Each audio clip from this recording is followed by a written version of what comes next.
Munkumba se mwana yemanda verela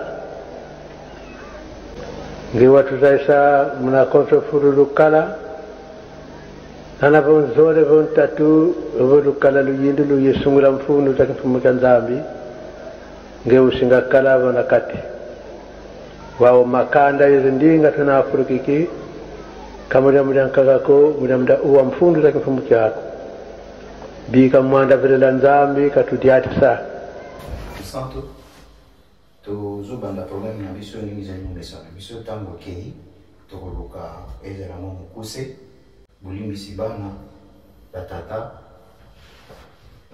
ya solo lingana bamo ezo ya bozo yo kaka muke mutu mupepe bezo tinda pobumuka koyekola muke tozo pousa na pemo muke metro banda kopesa pe résumé pourquoi pas milelo tozo kende penda moi lomba le namukuse tata to mama koko mi biso na nzemba biso banso poto na programme na biso Tutonda nzambe sanjona nzambe haleluya alinga biso atinda mobikisi ose kala esengoyo alaka yangwe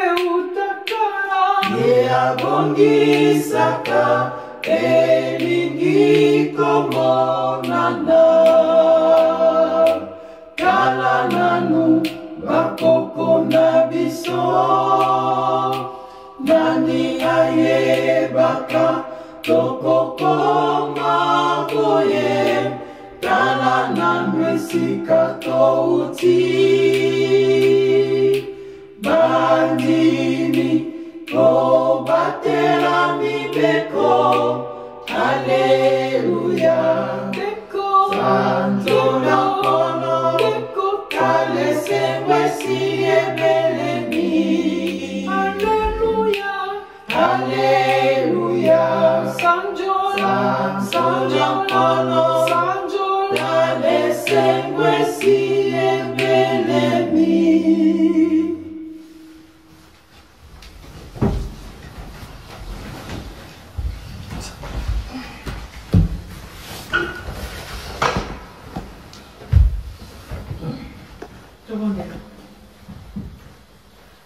Nakomba tata mwana pele musu.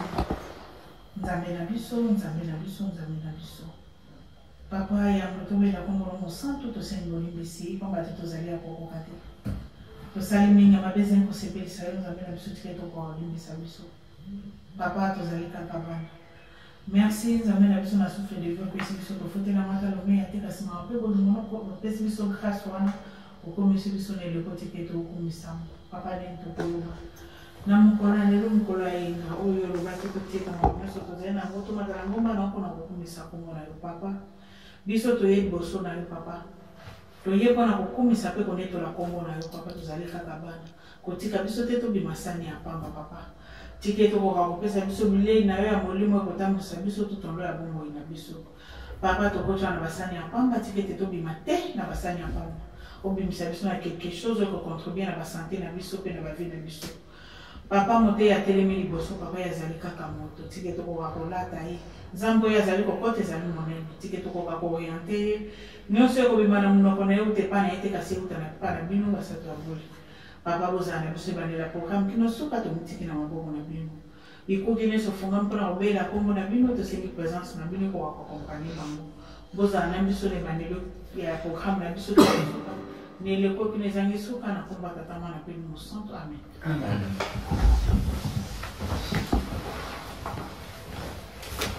Na kumba tata mwana pe santo to kufungula mukanda ya nzambe lenge zilimo bisana biso to kutanga na psaume chapitre 135 verset 1 à 5. Psaume 135 verset 1 à 5. Bai tuzali na Biblia tokoki kutanga. Bai pe tuzali na Biblia te tokoki pe kukoma. Comme ça, na bozongi na ndako eko permettre biso tokokota. Etangi na biso ezali boye.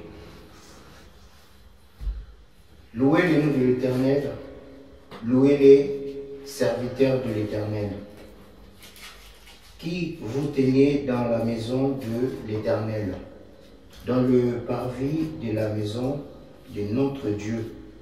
Louez l'Éternel, car l'Éternel est bon. Chantez à son nom, car il est favorable. Car l'Éternel s'est choisi Jacob et Israël pour qu'il lui appartienne. Je sais que l'Éternel est grand et que notre Seigneur est au-dessus de tous les dieux. Tuleki na biso na premier tour na biso ya loyembo.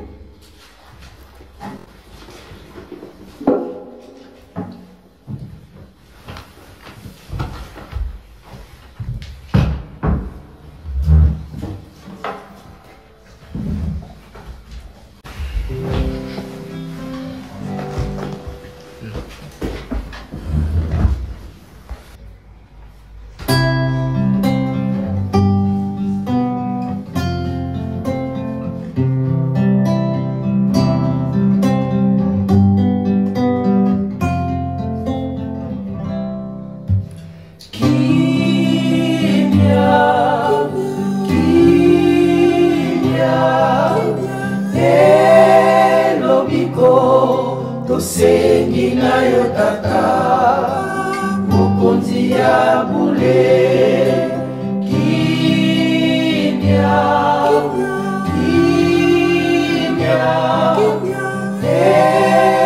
elobiko tosengi na yo tata mokonzi ya bule.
Na kumba tatama na Espírito Santo tozongeli lisusu mokanda ya bomoi tokomi na ntango oyo tokotamaka libeko to tobingi Exode 20, 1 à 17.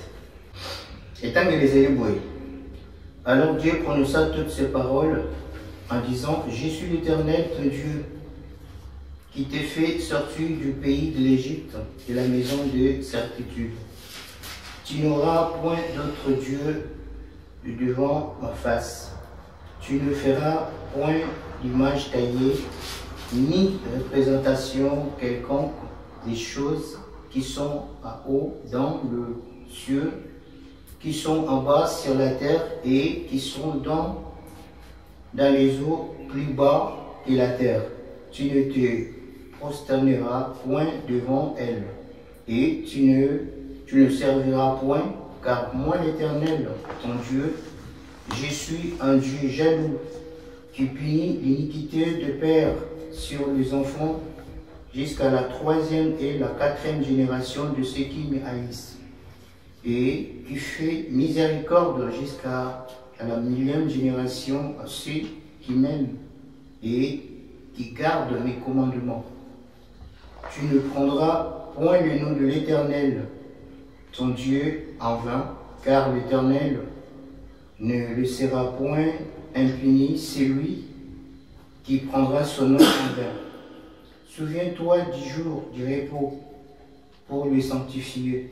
Tu travailleras 6 jours et tu feras tout ton ouvrage, même les 7e jour et les jours du repos de l'Éternel, ton Dieu.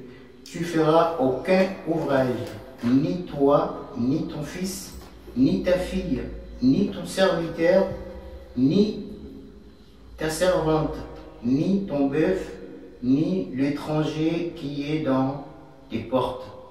Car en 6 jours, l'Éternel a fait le ciel, la terre, la mer, et tout ce qui contenait.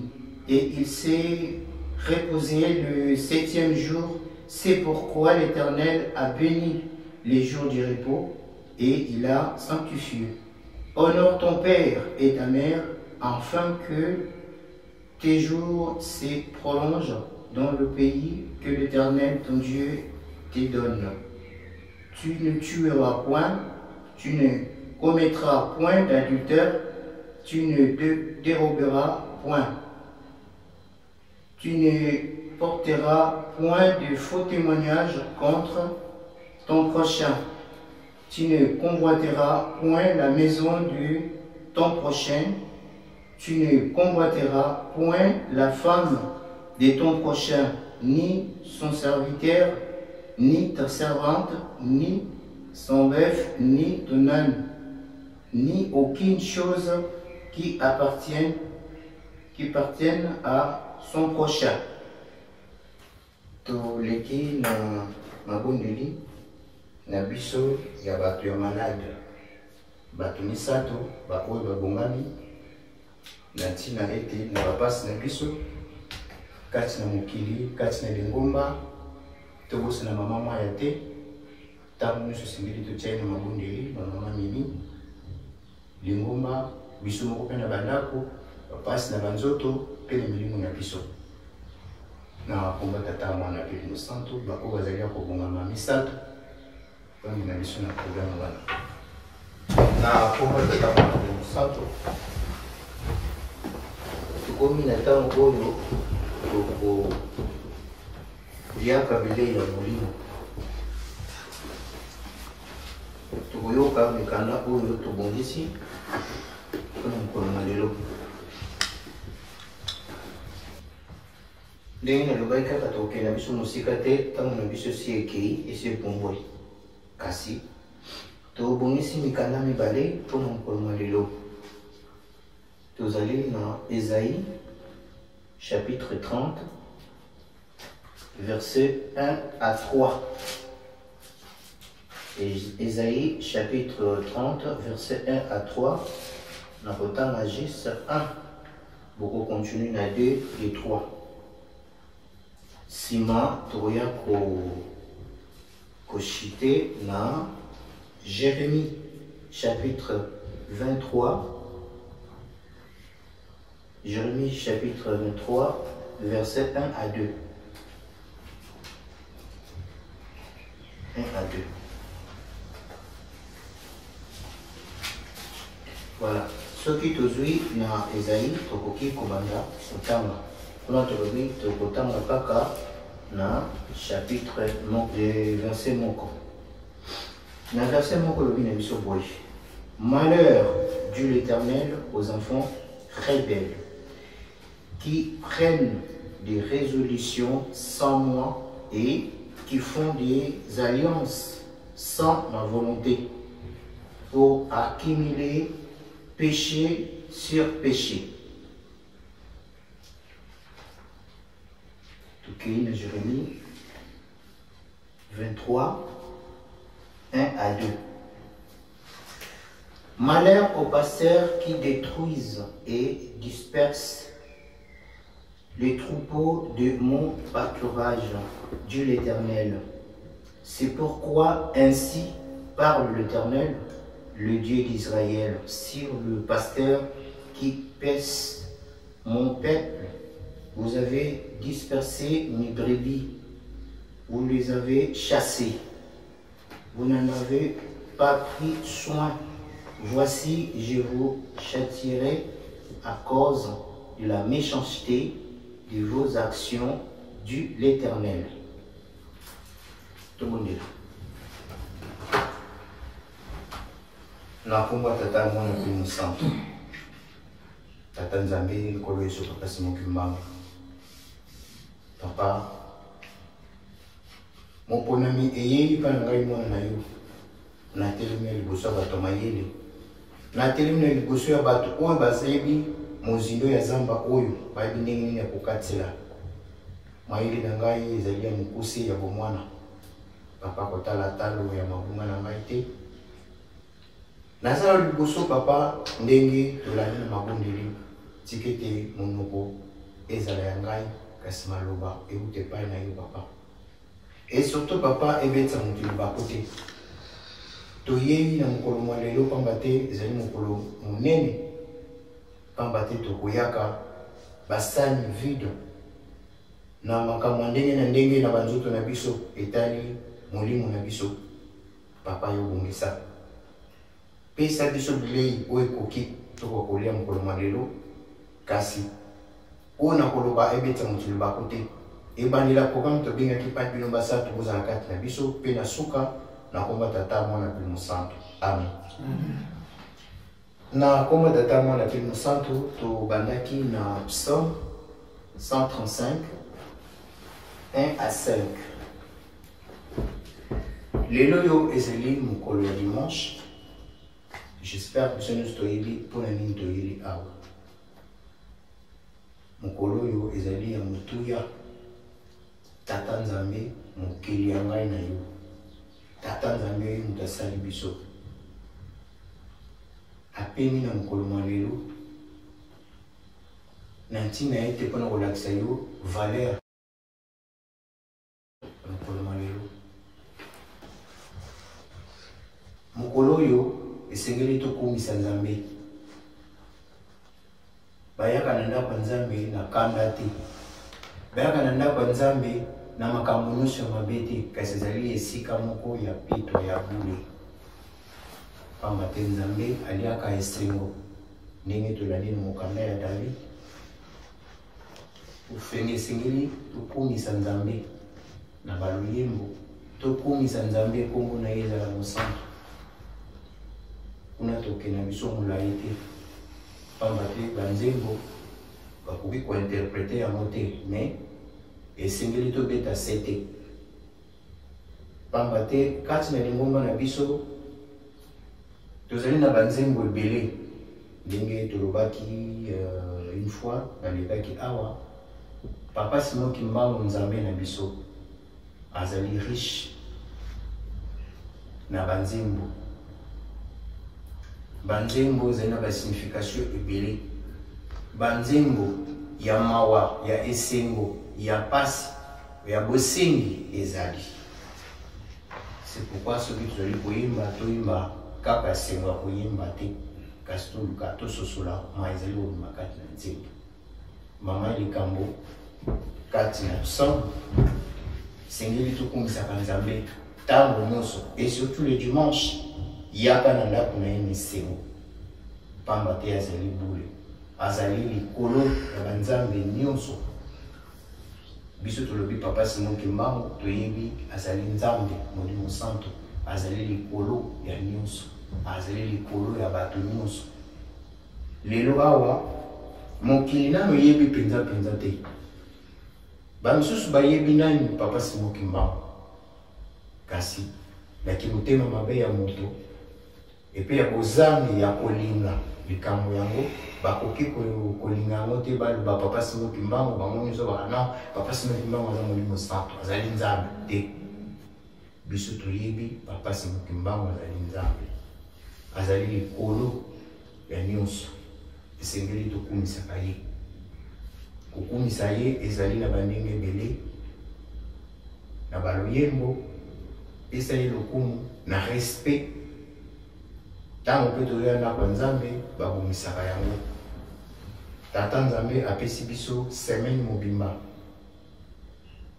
azwi ka mokolo moko ya repos dimanche ezalaka na biso pasi mpo tokutana esengeli tosala basacrifice nzambe aza bolingo apesi biso 7 jours sala misala na yo nyonso oyo olingi kasi yaka kokumisa ngai na mokolo ya lomingo ndenge toye awa ekozala devoir na moko esengeli tose preparaka dimanche nazokokende ndako ya nzambe na bani na semaine mobimba natali mpe tamboli na nga ndenge natamboleli ezala formalité te ke dimanche nakei parce que ezali mokolo oyo nzambe apema tozokende mpona kokumisa ye tosambela kaka mpona dimanche non mondimi asambelaka ntango nyonso toyebi ntango na biso mabondeli toyebi tokosala rappel nsima tokei na biso na mibeko ya solo batata mpe bamama mibeko ezali likambo ya sika te na kati na lingomba mpe tozali na mibeko oyo toyoki kotanga awa mibeko zomi epesamaka na bana ya Israele na ntango wana papa Fumalongo aye kozongisela biso yango lisusu na ntango ya kala ezalaki babandaki kotanga mingi soit baponi mobeko moko okoboma te tosa tata mpe mama ezodépendre na moto oyo azali koteya mais papa alobi te botangaka yango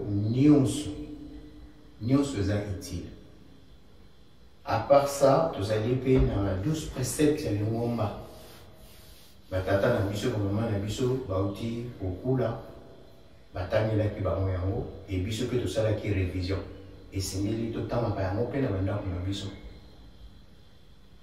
na mibeko tolongoli eloko moko te tobakisi te totosa yango nyonso pamba te yango ezali important ekosalisa ngai na yo ndenge yembaka nzembo acheteki malgré toza na ntango te mibeko ekosalisa yo mibeko ekomema yo mosusu balobi escalier ceinture fondation ebele kasi totosa oyo nyonso babengi mibeko ndenge totama awa totosa yango mpe tosalela yango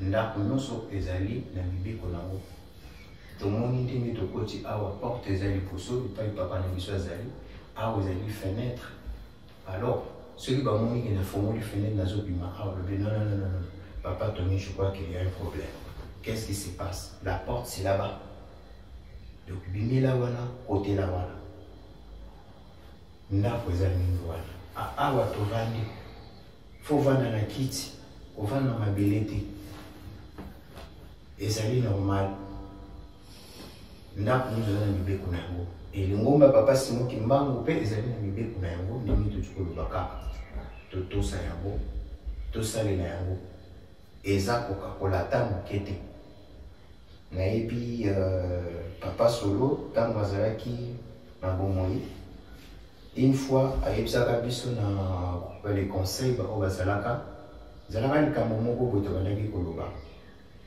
alobi batata mpe bamama totikama seke oyo etali mibeko eza non négociable eloko akonégocie ezali te koloba te bon nakokoyiba na ngai nakokosa na nga te kimbangiste mwana papa Simon Kimbangu akosaka te kimbangiste dimanche tosombaka te kimbangiste le dimanche toyebi nyonso wana ebeko ya lingomba toyebi oyo tokotanga awa édition de 21 à 17 ezala na biso devoir epai nyonso tozali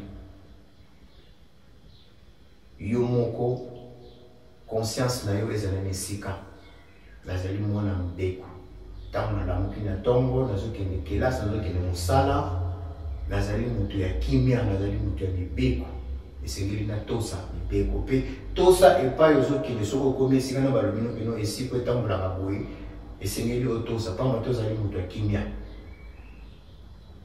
et non balobi ke non écoute papa ou maman awa biso tozalaka boye obanda mosala bonanana mais non moi je peux pas faire ça pourquoi eza mibeko ya mosala bazokoexplike yo respecte yango ndakisa mondimi esengeli afuta mpako atosa mibeko ya leta mokolo mosusu tokolobelaka yango mondimi ozali moto ya limemi ozali moto ya mibeko esengeli otosa leta mondimi esengeli otosa tata na yo mpe mama na yo totangi yango awa po mikolo na yo ezali ebele kati na mokili nini eyela biso nakotosa oyo aza tata na ngai kasi nakoti na nzela nazosala oswat nasabi jeune homme pourquoi tu fais ça? Ah, t'es pas mon père, pourquoi tu me dis ça? Non, un chrétien kimbangiste oyo okoti na nzela aza tata na yo so le munene ya likambo oyo ozosala eza bokeseni yoka ye ozongisa linga na mabe te maman moko batali yo mais mwana kokosa non, je peux pas t'aider. Non, je suis pressé. En plus, t'es pas ma mère. Non. Maman nous sokoti na nzela zali maman na yo to sayi. Et bon papa Simon Kimbangu to bengi nzambe. Est-ce que toto sakayi? Pas ma to zali ba to potosi. Toto sakayi? Point d'interrogation. Moko amituna. Est-ce que natos la papa Simon Kimbangu? Nalobi papa Simon Kimbangu azali nzambe. Tozali bana botosi. Est-ce que natos la papa Simon Kimbangu? Ce qui natos la papa Simon Kimbangu, lingi koloba, esengeli natosa mibeko zobi. Natosa les 10 préceptes. Natosa makambo na ye. Esengeli nasala na bolingo. Esengeli nasala misala. Wana na tosa ka papa Simon Kimbangu parce que makambo o papa Simon Kimbangu alingi nde yango wana papa Simon Kimbangu alobite lino koloba matatu lelo kota na kuti kamara na ondeko papa Bix tika na pompe makambo za na nzela te mais pourtant nazala na papa Bix nzamba limi mama te tozala bandimi ya solo tobomba mibeko pamba te kosalisa biso toleki na biso na mibeko tokei na Esaïe nakotanga noki na motu ya mokanda likolo balobi rébellion et infidélité des juifs. Kuna balobi na biso ni tolobi malheur Dieu l'Éternel aux enfants rebelles qui prennent des résolutions sans voilà toyoki oyo nzambe alobi bilakeli kati na mokanda wana lelo wa ngai na yo tobengami bana bandwenga mpona nini tobengami bana bandwenga ezali slogan te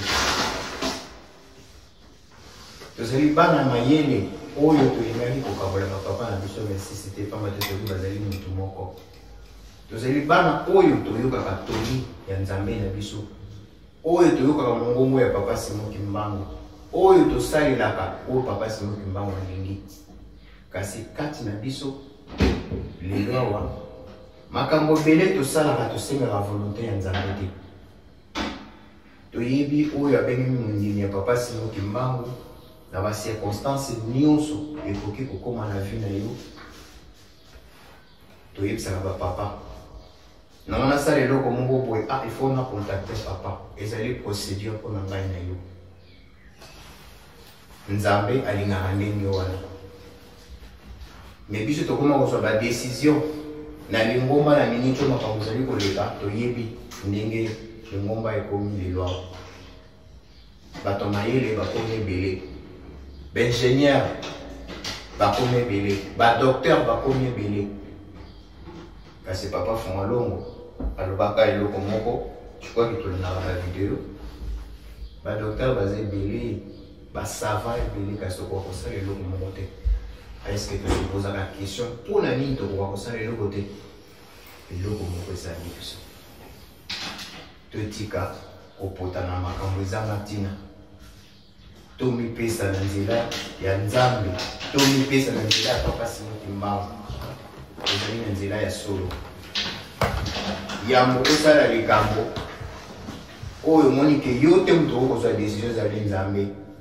esengeli tomikitisaka banda procédure ya likambo ya liboso nayebisa nzambe aboye namoni yoka malamu tobandelaka ndenge wana namoni nakosala nanga boye te nakokome te papa nakopesa rapport te bato ya kala bazwela yango etumbu bato ya kala bazwela yango bamalédiction ya ndenge na ndenge parce que kozanga botosi yango wana kozanga botosi olobi kaka tofinga moto mosusu quoi que ce soit non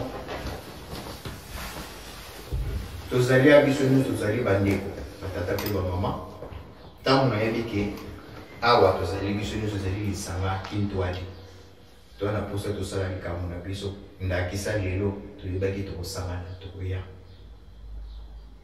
nzambe asayebi tosi tosenga nzela tokoya esika oyo tobali kobondelaka tobengani toye nzambe aza kati na biso kasi ntango olobi te no nga nasala makambo na ndenge na nga nzambe na koexplike kokomprendre nga Moïse abandaki kotambusa bana ya Israele toyebi nini arivaki mpo akota na mboka elaka te ye abandaki kosula na nzambe azalaki na pouvoir nyonso kasi ntango akomaki ke balobi na ye abeta kawa azalaki nango mpona mai ebima beta mbala moko anakobeta ta mbala mibale c'est bon eloko moke nzambe atali ok voilà lelo pareil tozali ebele toza banimero ya bapapa na biso 26 tosolaka kwa bakamarade okozwa papa na WhatsApp otindeli mpe message otindeli arépondre yo mpe atindi mpe signal moko baseki yo mpo seki obengi mpe arappele yo bokomi kobeta masolo aza camarade na yo te baza motu totosa bapapa 26 tomonaka bazali bango nyonso bakimbango totosa bango tozala na bobami topesa bango lokumu topesa bango respect nyonso oyo kotungisaka biso toza na solution mosusu te solution na biso ezali papa Simon Mbangu bango totangi na Exode nzambe moko amilobela azali nzambe ya zuwa alingaka nzambe mosusu te nzambe alingaka yebisa ye pasi na yo senga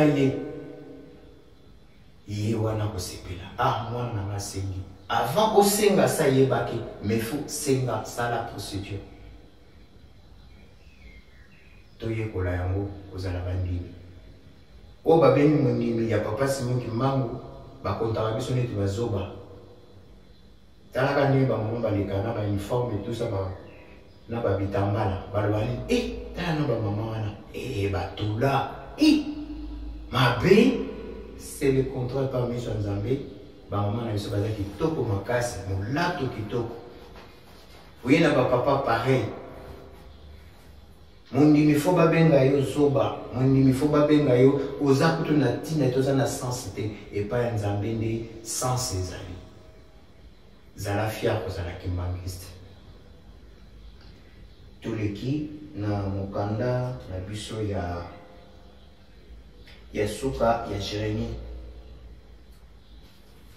Mokanda na biso ya suka ya Jérémie kuna tumoni nini balobeli kuna nkolo azali kokebisa na bakambi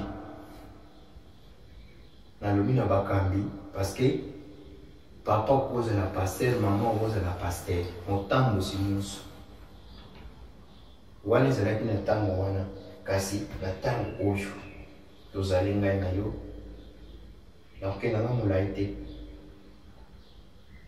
C'est pourquoi tout ça attention na makambo tolobaka na comportement oyo tozalaka nango partout na mosala na bandako partout. Boni tosi tobimisi bapate ya papa Simon Kimbangu ngai papa Tony parce que biso nyonso toza bateyi moto nyonso oyo azali mondimi ya papa Simon Kimbangu azali moteyi donc oza pasteur na maloba na yo pamba te maloba liloba ezali na motuya nzambe asali biloko ebele na liloba akeli yo moto différemment na elilingi na ye po bengama moto azali nzambe azwi mibeko apesi yo pamba te yo kelemi lokwa nzete te lokwa nyama te asali yo na lolenge na ye moko tata Dieu le Père, Dieu le Fils, Dieu le Saint-Esprit basangani abongisi mabele nzambe tata papa kolutu papa fuma mbanza tie mai na makila papa fuma longo molimo santo afuli moto aningani komi moto atia ya motu ya kati na ngai moto yango nzambe atia mibeko esengeli otambola na mibeko pamba te oza motu ya epa na ye molimo santo ya akosiege kati na ye soki osali kaka mwa mbeba ya mabe abimi akei otikali vide mokolo mosusu olekaka tokodetaye masumu nini oyo ekomisaka moto vide ozotambola ndenge toyembaka nzambe boye banzanga mono ya moyo ngena oya foi ngena nakanisaka naza bomoi nazotambola naza moto nga papa Tony nzoka nasi nakufaki kala na molimo. Donc tout ça l'attention na maloba na biso na acte na biso na ko utiliser liloba moko boye ebeti papa Bix silba ngolimbisi na zozongela ka komba papa Bix parce que ça dit référence na ngai. Ah papa Bix ayoki pasi. Ah papa Tony. Ah dimanche. Ah bokende kaka. Bolembo bani boya. Papa Bix abungi azo ya sosote. Abungi ko? Oh, na o ngana lobaki pa na ina maloba nanga, tato na bizeleli nanga, asepila na wote, moto paki. Tato mususu na bizeleli na yo, dimanche na zala na comportement mususu parce que nazo kenda kwa Nzambe, en tout cas na bongani, na komi mwana mbote, mwana malamu. So to komi ka lendi, tala etambolile ya mondime papa Simon Kimbangu. Tala comportement mwana papa Simon Kimbangu parce que ça dimanche que na lendi za problème te. De na kotambola ndenge na lingeza na wana mosala kuna bayebi na bongate. Non. Tango bengami mondimi partout oza mondimi tambola ndenge esengeli ya ki mondimi. Na bizaleli na ngai epengwisi mutu. Na maloba na nga epengwisi mutu. Soit mutu wana moninga mabe et découragé, soit aye vers nga. Na ndenge ya mabe, na comportement na nga papa Tony ya mabe, ye pa la ninga. Papa Simon Kimbangu akozala na kanda na yo makasi. Tout ça l'attention va taper ba maman. Tout le monde a ba pasteur, tout le monde a ba to la sangi, ça fait pas ba pasteur. Mais kaka pasteur te, biso miso ba te, ozali muyembi, ozamo lakisa nzembo, ozali pied gauche, ozali metteur en scène, osala la théâtre, ozali acteur, yope ezali ndenge moko. Malheur etangami ana na mokanda ya Nzambe na baye bazali kopengwisa bampate ya Papa Simon Kimbangu parce que tokoki kozwa soin na bango te. Un président ya chorale parce que naza président chorale et communauté yanga eza anga te eza Papa Simon Kimbangu ozali kapita ya pamba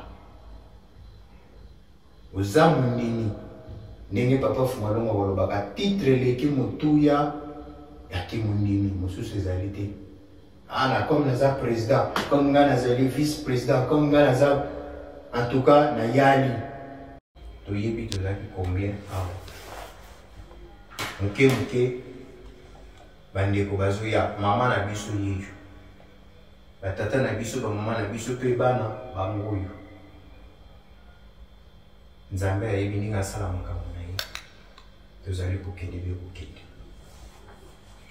bandeko baza kuna na ngambo na 3 na kamba bango mpe baza bandimi baza bandeko na biso soki lelo biso tobengami bana bandwenga parce que tolingaki likambo oyo bango balingaki te ya résolution oyo eye koboma lingomba eye kopanza lingomba ndenge tokomi kasi tobengami bana bandwenga tolobi te toyebi bapapa na biso 26 bango nyonso bazali moto moko tokotosa bango tokopesa bango lokumu tolingi te baloba kaka boye te bana mayele kasi kati na biso mpe bagroupe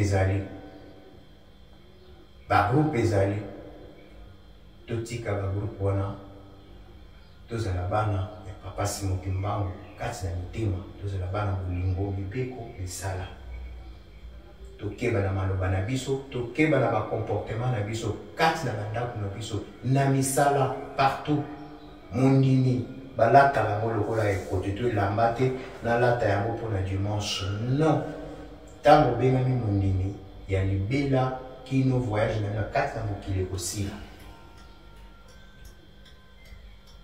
tozala na comportement kitoko na bakartier epai tozali bazali ko bayebi kosambela koza moto ya Kimbangu nde bayebisaka koza moto ya Kintwadi problème eza te zala fia kozala kimbangiste zala na comportement na yo pamba te biso toza na limite ya makambo ebele pamba te tozali bana ya mibeko nakoki jamais kozala même comportement na ndeko songolo aza libanda aza moto aza mabe te ndenge Nzambe akela ye kasi nga naponi nzela na ngai ya Papa Simon Kimbangu ntango yo oponi yango osengage na mibeko na yango sengeli otosango nazala moto ya limemia moto na semina lokota te ya mabe te pamba te elomi na kati ya mokanda Nzambe tosala attention na baacte tosala attention na bevandeli nzembo ya jeteki toyimbaka elobi shalamunda yo mondimi ya Tata Kimbangu mokili mobimba epesameli yo ntango ekoki panza sango ya Tata Nzambe mangomba maso malanda sebino na bijaleli na boyokani na kosimba makasi mibeko pe po ete bapakano pe baloba ete kimbangisa jali mwinda ya solo tokende koyoka nzembo wana malamu na bandako tozala mwinda batiango na sambeto te na se ya mesa te kasi sengeli ezala na mesa libanda likolo ya mesa éclairé ndako po mokili elanda yo na bijaleli na yo na boyokani tozali bato barando te yo ngana yo tila sa mabele non nga na kolo biso te tina sa mabele ka tokolobana non oyebi okoya lobi te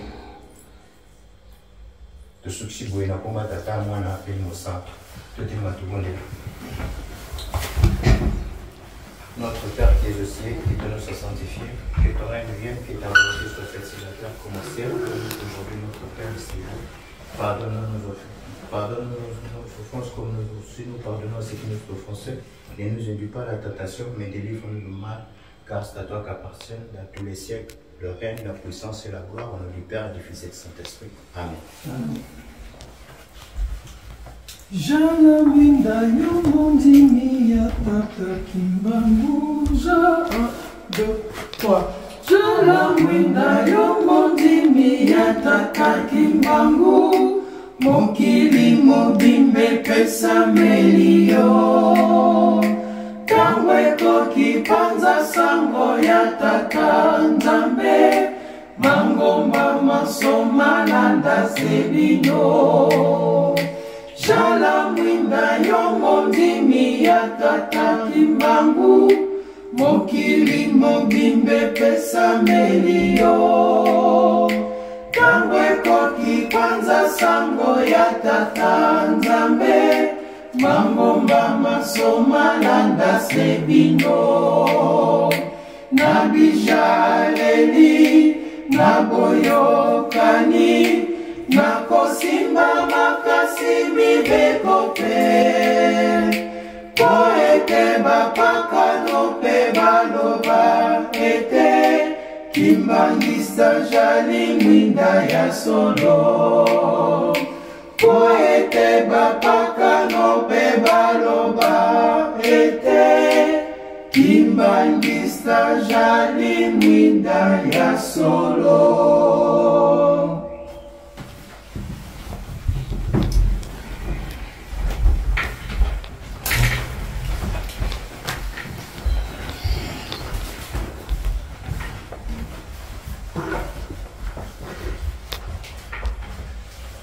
Au nom du Père, du Fils et du Saint-Esprit, Kimbangiste oye, Oye, Kimbangiste oye, oye, Kimbangiste oye, oye, oye, oye, espoir du monde, Église universelle. Qu'on se réveille, parce que chaque chose a son temps. Aujourd'hui, c'est le jour de notre Dieu, le jour du Seigneur, c'est pour écouter la parole de Dieu, pour le louer, pour l'adorer. Nous remercions Papa Simon Kimbangu de nous avoir nourris à travers notre papa. Papa Tony qui nous a nourris, il nous a prêché dans le livre de Psaumes. Le livre de Psaumes, le chapitre 135, du 1er au 5e verset.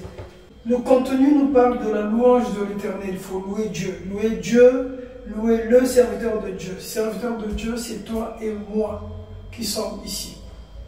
Louons l'Éternel. Il faut l'adorer, il faut le servir. On peut louer l'Éternel à partir de ce que nous faisons. Tout ce qu'on dit, dans nos pensées, on loue l'Éternel par l'obéissance. Louer l'Éternel car il est bon. L'Éternel est bon. C'est lui qui a fait que nous soyons ici, présents, que nous soyons vivants. Voilà pourquoi Papa Tony nous a nourris à travers ce psaume. Et il nous a fait aussi un rappel des lois de Dieu. Il a été bref, clair et précis. Malheur, dit l'Éternel, aux enfants rebelles qui prennent des résolutions sans moi et qui font des alliances sans ma volonté pour accumuler péché sur péché. Vous voyez? Malheur aux enfants qui sont rebelles. Malheur aux chrétiens qui sont rebelles. Malheur aux enfants qui sont rebelles. Et il rajoute, qui prennent des résolutions sans moi.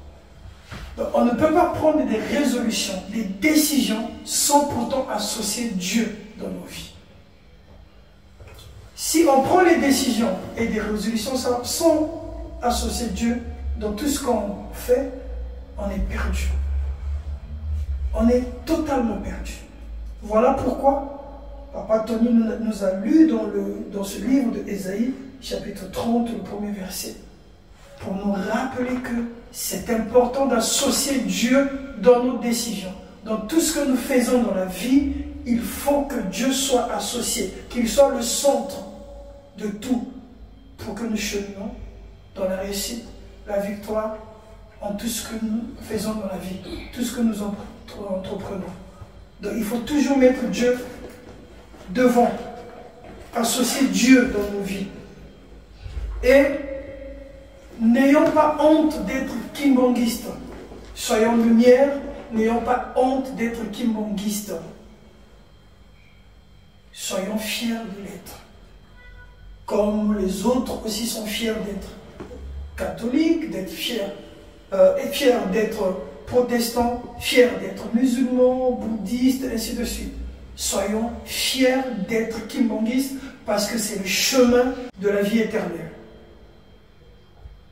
Papa, sur lequel le premier fils de Papa Simon Kimbangu, qui est Dieu lui-même, le Père en la personne de Papa Kelo, il nous a dit ceci. Ne vous inquiétez de rien. Ne vous inquiétez de rien parce qu'il y a ceci, parce qu'il y a cela. Mais sachez-le que moi, je ne vous oublierai pas. Donc, tout le monde pas si ma difficulté. Il y a des hauts et des bas. Il y a des difficultés en tout. Il y a aussi des moqueries en tout. Mais Dieu le Père nous dit, ne vous inquiétez pas. Ne vous inquiétez de rien, parce qu'il y a ceci, parce qu'il y a cela. Mais sachez-le que moi, je ne vous oublierai pas. Quand on prend ce message, cette parole que Dieu nous donne, c'est que ça puisse nous fortifier, nous donner la force, le courage, la détermination, la constance d'avancer jusqu'au bout. Parce que c'est en avançant, en associant Dieu dans tout ce que nous faisons, c'est là où nous verrons le royaume des cieux, c'est là où nous aurons la victoire et le salut de la vie éternelle. Voilà en résumé ce que Dieu nous a donné à travers notre Papa Tony. Nous allons dire encore une fois merci à Papa Simon Kimbangu, car c'est lui qui est le maître de tout, le maître de temps et de circonstances qui nous a protégés durant toute la semaine jusqu'à aujourd'hui, et que nous soyons ici tous vivants. Nous allons tous nous lever et nous allons nous saluer. Saluons-nous au nom du Père, du Fils et du Saint-Esprit. Au nom du Père, du Fils et du Saint-Esprit. Papa qui sont lequel oye. Oye. Papa Dialumana Kangani, oye. Oye. Papa Dengena Kutima, oye. Oyez, oyez, oyez, espoir du monde, nous sommes avec vous. Maman Mouilou, oyez. Oyez. Maman Mouilou, oyez. Oyez. Maman Mouilou, oyez. Oyez, oyez, oyez, soutien de l'Église. Ma jeune, oyez. Oyez. Ma jeune, oyez. Oyez. Ma jeune, oyez. Oyez, oyez, oyez, espoir de l'Église. L'espoir de l'Église, les jeunes. Dieu compte sur vous pour la continuité de cette émission d'évangéliser la parole de Dieu, d'annoncer la bonne nouvelle de Papa Simon Kimbangu dans le monde entier pour que ceux qui ne le connaissent pas encore, qu'ils puissent le connaître à travers le message que vous allez apporter qui vient du Saint-Esprit, Papa Simon Kimbangu. Ainsi, nous terminons au nom du Père, du Fils et du Saint-Esprit. Amen.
nani